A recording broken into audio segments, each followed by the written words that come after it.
நம் ஆண்டவர் இயேசு கிறிஸ்துவின் நாமத்தினால் மகிழ்ச்சியும் சமாதானமும் நம் அனைவரோடும் இருப்பதாக.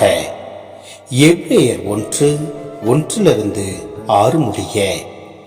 பலமுறை பல வகைகளில் முற்காலத்தில் இறைவாக்கினர் வழியாக நம் மூதாதையரிடம் பேசிய கடவுள் இவ்விறுதி நாட்களில் தம் மகன் வழியாக நம்மிடம் பேசியுள்ளார். இவரை எல்லாவற்றுக்கும் உரிமையாளராக்கினார். இவர் வழியாக உலகங்களை படைத்தார். கடவுளுடைய மாட்சியின் சுடரொளியாகவும் அவருடைய இயல்பின் அச்சுப்பதிவாகவும் விளங்கும் இவர் தம் வல்லமைமிக்க சொல்லால் எல்லாவற்றையும் தாங்கி நடத்துகிறார். மக்களை பாவங்களிலிருந்து தூய்மைப்படுத்திய பின் விண்ணகத்தில் இவர் பெருமைமிக்க கடவுளின் வலப்பக்கத்தில் வீற்றிருக்கிறார். இவ்வாறு இறைமகன் வானதூதரை விட சிறந்ததொரு பெயரை உரிமை பேராக பெற்றார். அந்நிலைக்கு ஏற்ப அவர்களை விட இவர் மேன்மையடைந்தார்.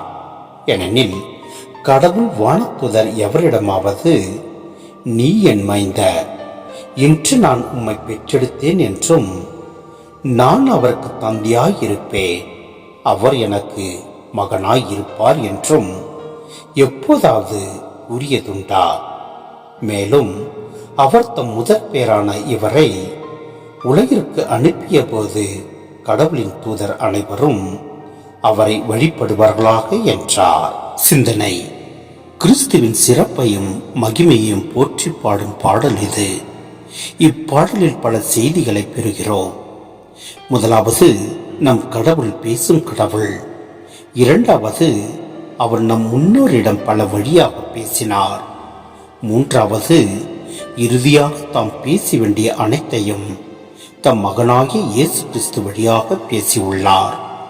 நான்காவது, இந்த இறை மகனுடைய மாட்சிக்கு ஈடு இணை இல்லை.